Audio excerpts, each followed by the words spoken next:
Ni'n gweld o'r Ebane yn dod. O, mae'r eiliadau yn gyffroes, cofio, pan ti'n trio darllen wyneb a'n rhoi dim. Mae hi'n un, ar un peth a berniad y cobiau, dyw'r gwyneb ddim yn dangos gormod i ti o gwbl. Ni di bod y blynydde cynt, yn cael tipyn bach o sport yn edrych ar y gwynebau. A ni'n gallu gweld y digon agos ar y teledu, wrth gwrs, a mae ambell un, wyt ti'n gallu gweld le mae'r lligar yn mynd. Ond ni'n trial ddo, dim clyw. Dim clyw. Na. Stewart yn cael gwybod nawr falle. A drafodaeth, mae'r het i ffwrdd.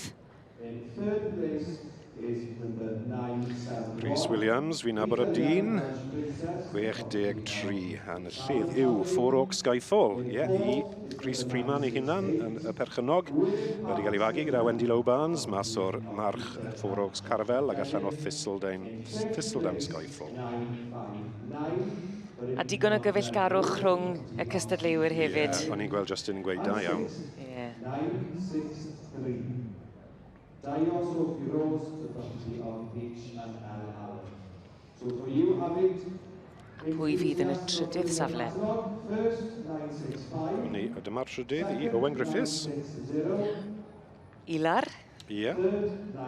Ilar Denver yn drydydd, efe? Ie, wy'n... 5959 and 6963.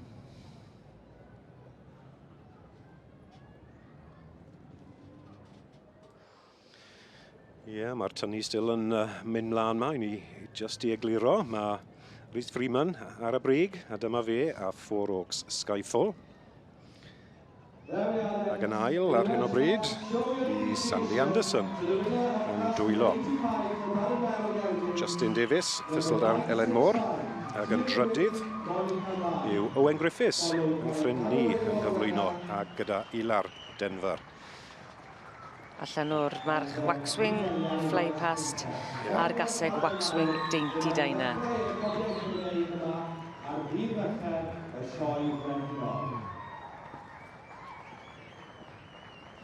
Chi'n clywed wrth y bloeddio mewn yr eisteddle bod hi yn llenwi'n barod a lot o gefnogaeth i'r gwahanol ddosbarthiadau yma ar fore di Mercher.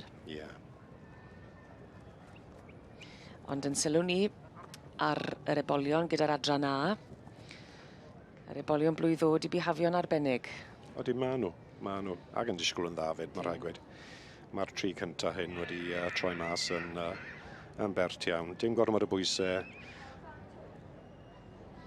Ac mae'r stori wedi bod yn eitha clir dros y diwrnodau y gofal yma maen nhw'n cael, a pa mor bwysig yw hi, bod nhw'n cael i gorfwydo yn gynnar iawn yn ei bywydau, fel bod e ddim yn straen ar y cymalau, a bod nhw'n tyfu naturiol. Yn bendant, mae fe'n holl bwysig.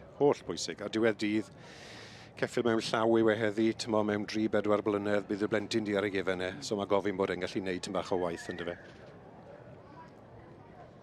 Felly dyma ni y cynta, sef Four Oaks Skyfall. Aelod i Rhys Freeman. Yr ail, Thistledown Eileen Moore.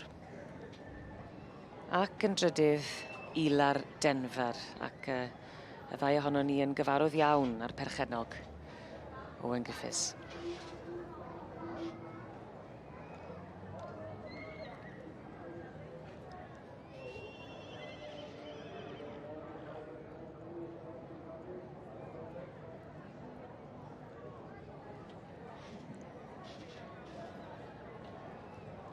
You can see in the first class for this morning, the Welsh Ponies, Yearling Colt. The student must be the time decision.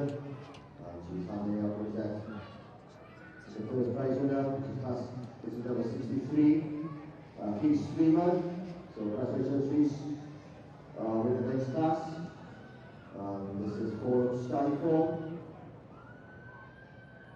Second is number 58.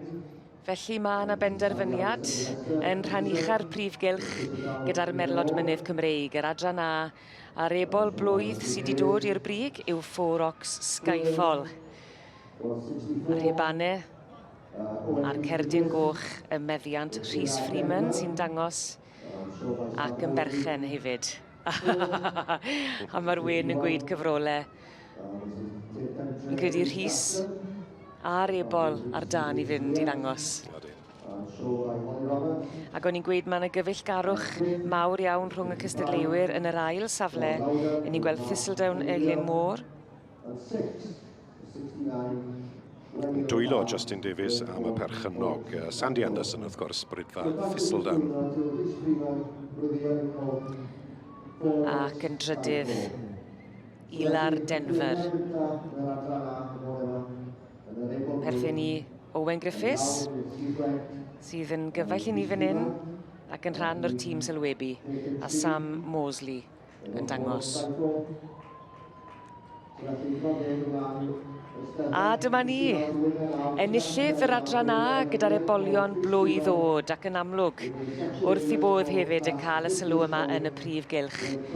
Llon gyfarchiadau mawr iawn i Four Oaks Skyfall yn dod i'r brig ac yn berchen i Rhys Freeman a'r Rhys Freeman ei hunan yn dangos ac yn dal gafel yn dyn iawn ar y rhuban a'r garden goch.